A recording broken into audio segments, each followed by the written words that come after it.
Okay, so we've done a few videos now, and I've shown you guys the best way to prep and store your material, as well as how to do a good full spectrum oil extraction, winterization, all that kind of stuff. And right here we've got our full spectrum oil. Over here is a distillate. And then every once in a while, when you do an extraction, you can do everything right and you still end up with an oil like this. There are a lot of different reasons for that. Primarily oxidation of the material. It could be the age of the material, all kinds of things. But there are a few ways to fix it. What we're going to do today is distillation. That's the method we're going to use. We're going to turn this into this. So here is our distillation setup, and you don't have to spend a lot of money to get good results. Most of this stuff was purchased on Amazon for a pretty reasonable price, but there are a couple things to be aware of when you're buying your equipment. The deeper the vacuum, the better the distillation you're going to get, and so you want to get, at a minimum, a two-stage vacuum pump. This is a pretty inexpensive pump, but it'll get down to deeper levels of vacuum than the single stage, and so it's worth a couple extra bucks. If you've got a lot of money to spend, you can really go crazy on the vacuum pumps, but this one does the job really well and gets us the results that we need. The second thing is the grease that you use for your joints. I recommend the Dow Corning high vacuum grease. It is very important to get your joints completely sealed so there's no air leaks. The other major component is the heating mantle. Now, this is another thing that you can spend a ton of money on. This is about the cheapest heating mantle you can get. It is a Faithful on Amazon. I think it was around 150 bucks. I had previously been using a heating mantle with a temperature probe and the digital readout. I've had 2 or 3 of those fail, and so I stopped using those, moved to the cheaper unit, and now I rely on an external thermometer that I'll show you guys how to hook up, as well as a digital fluke. And temperature is extremely important when you're doing a distillation, so you got to have something reliable. And I would never rely on the temperature reading from a heating mantle again. These things are fail-proof, and that's what you're looking for when you're doing a distillation. So we'll get it all hooked up, and then I'll kind of run through how it's hooked up and the reasons behind some of what we have.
Okay, now that we've got everything set up, I'll run through it real quick. Let's start over here with the vacuum pump.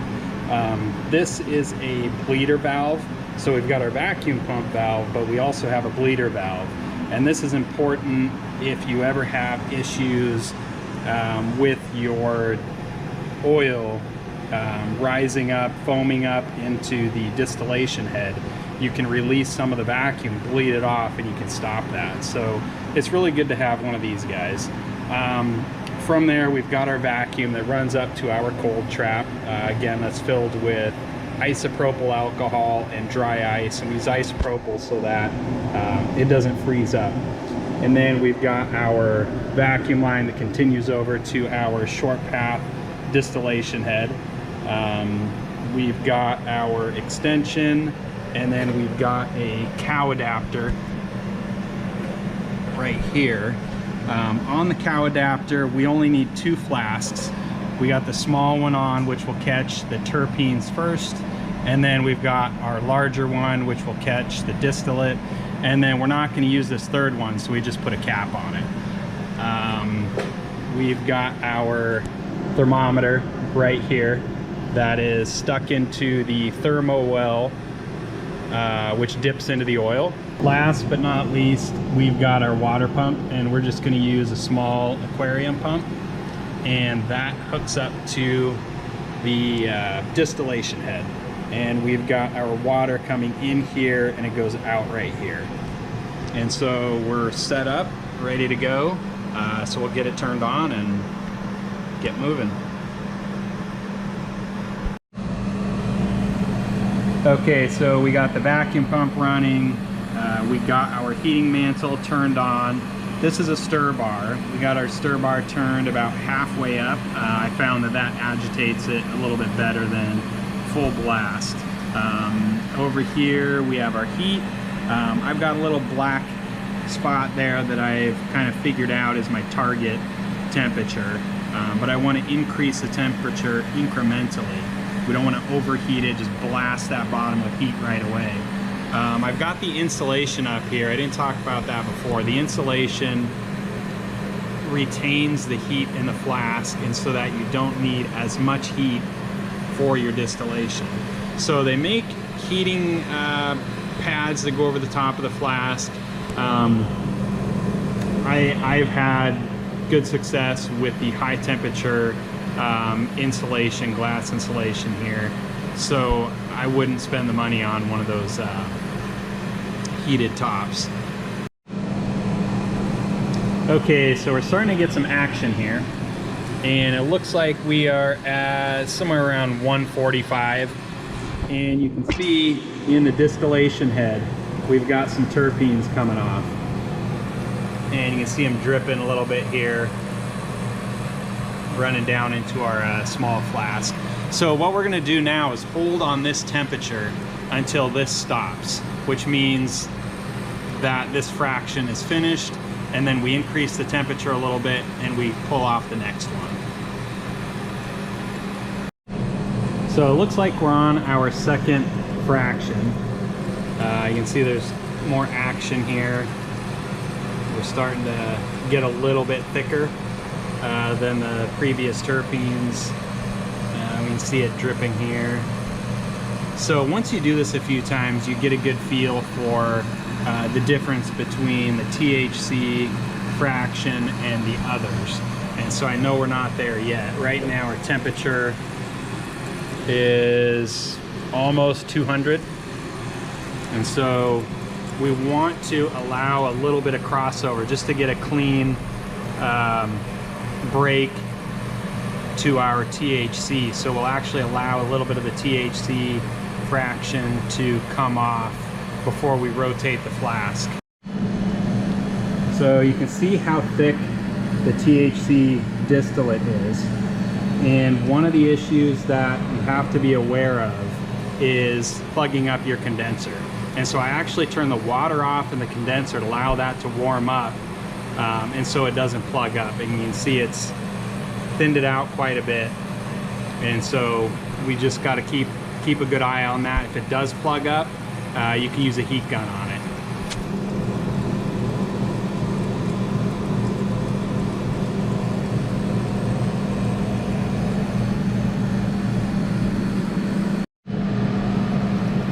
So we're running pretty steady here.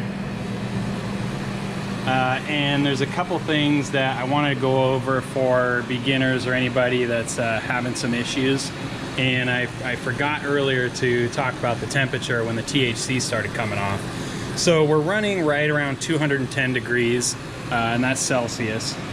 Our heating mantle is right around, we're fluctuating between 250, 275, because the heating mantle will come on and shut off regularly. And so when it comes on, we'll get up around 270, and then it'll cool down to about 250 and it shuts off. And that is the temperature required to keep us right around 210. And so if you have to get much hotter, if you're running 240 degrees in order to get your THC, it has to do with the vacuum. So the deeper the vacuum, the lower the temperature. The other issue is if you've got a nice deep vacuum pump and you still can't get those low temperatures, you probably have a leak somewhere. That's the #1 culprit for people having issues with their temperature is vacuum leaks. Let's see, if you are having smoke in here, that's really bad. That will damage the oil. You'll get a horrible smell in there. And so there are ways to remediate that smell and get rid of it out of the distillate, but you want to prevent it from happening in the first place. There are several different reasons that you would have smoke in here, but I'll go over the the main ones. The first one is turning up your temperature too hot, too fast. That will cause it. The second thing is the oil itself. The quality of the oil makes a huge difference. You want to make sure that you're running crude oil that has been fully winterized and has been filtered. You should be submicron, below a half a micron at the max. And you will see a huge difference in your distillation if you're having problems. Let's see, I think we'll just watch this for a while, and then we'll see how we're doing in a little bit.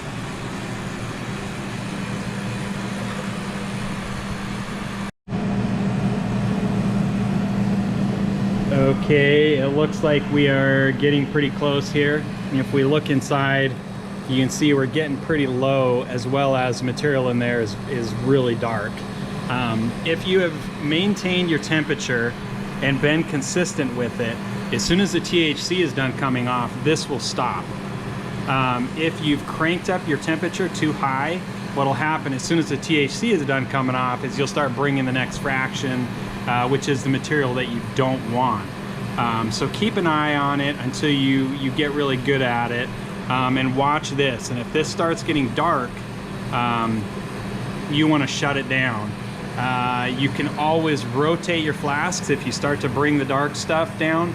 You do not want it to get into your distillate, because then you'll have to do another pass on it. It doesn't take very much that dark stuff to discolor. So what you do if you do get the dark stuff, rotate your flask. I don't save my terpenes, so I move it into the terpene flask.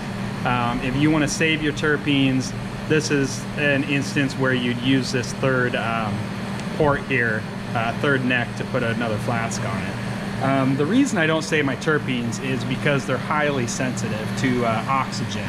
So the second that you release the vacuum and you open this up to the atmosphere, these things start to oxidize. You can see them darken up within a couple of hours. Overnight, you'll see a significant change. This right here is, for an example, this is the jar that I put my terpenes in, my waste product, and you can see how dark they are, and that's just a matter of a few days. So for me, it's just not worth saving the little bit of terpenes that I get off. For somebody else, it may be, and if it is, just make sure you put a third flask on there in case any of the bad stuff comes through.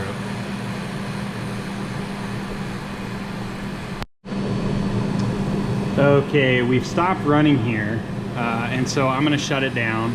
Real quick, one of the things I forgot to mention, if you ever have an emergency where you're bringing something over that you don't want, that's where this bleeder valve comes in.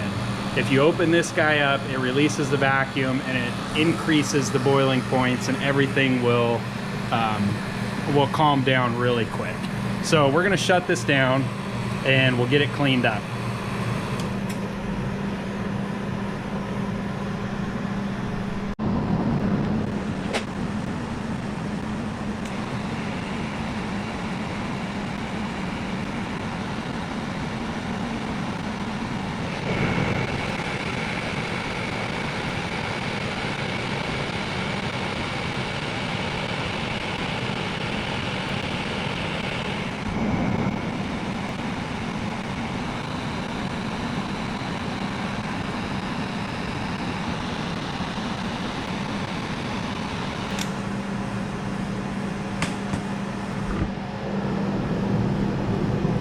So you can see, just using the heat gun, you can clean all the residual oil out, so you're not wasting anything. It works really well.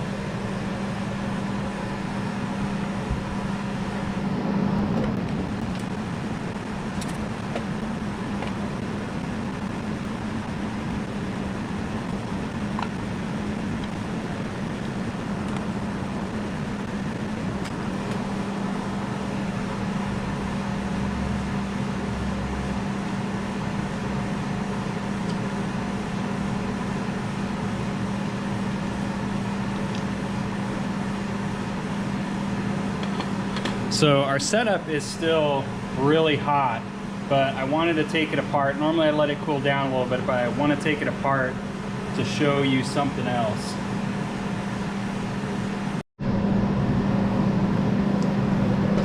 Okay, something I want to show you as we're cleaning up here is the condition of this flask. So I leave the stir bar moving until the oil is cooled down, but if you notice, the flask itself, aside from having a coating of residual oil on there, is pretty clean. There's no baked on charcoal. If you're getting chunks of baked on charcoal and there's black that's just burned onto the bottom of your flask, it's because of your starting material. That crude oil or full spectrum oil that you're using is dirty. It is well worth using a clean oil. Your distillation will go better and your cleanup will go better.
So here's the finished product, and you can see if you take your time and you start out with good quality oil.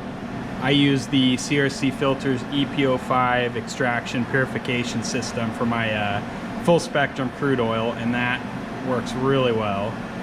But between that and maybe less than $1,000 worth of equipment, you can get high quality distillate. There's a lot that I didn't cover.